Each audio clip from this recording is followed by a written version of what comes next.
আজকের ভিডিওতে কথা বলবো যে কি করে ডাব্লিউবিসিএস পরীক্ষায় ভালো ফল করতে হবে এবং একবারই পাস করা সম্ভব।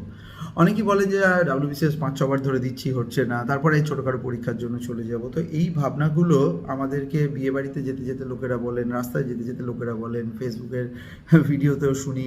তো এই কারণের জন্যই অনেকে ভেঙে পড়েন। ডাব্লিউবিসিএসের প্রিলিমস মেন্স ইন্টারভিউয়ের জন্য প্রস্তুতির প্যাটার্নটা কিন্তু সব একসাথেই শুরু করতে হয়। মানে প্রিলিমসটা হয়ে যাক, তারপর মেনটা দেখবো, মেন হয়ে গেছে এবার তো ইন্টারভিউর জন্য লাফালাফি করতে হবে, এরমভাবে কিন্তু নয়। সো একটা ফোকাস স্ট্র্যাটেজি নিয়ে যে এগোতে হবে। আর মনে রাখবে ডাব্লিউবিসিএস কিন্তু আলাদা পরীক্ষা, এটা কিন্তু অনেকেই ওই এসএসসি, সিজিএল, ব্যাঙ্কিং এদের সঙ্গে একসঙ্গে মিলিয়ে করে নিলে হবে না।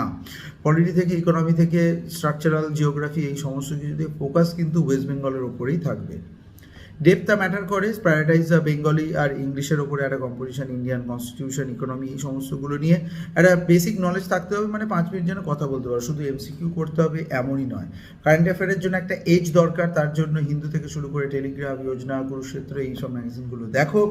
আর প্র্যাকটিস অ্যান্সারগুলোকে রেগুলার করতে হবে। এমসিকিউ 200টার মধ্যে 120, 25, 30 কিন্তু কাট অফই থাকে, তাই জন্য সেই রকমভাবেই নিজেকে তৈরি রাখতে হবে। ডাব্লিউবিসিএস কিন্তু তোমার কনসিস্টেন্সিটাকেই এবং তোমার ক্ল্যারিটিটাকেই রিওয়ার্ড করবে, নট জাস্ট যে তুমি কতটা আগে জেনে এসছো বা মাধ্যমিকে কত মার্কস পেয়েছো।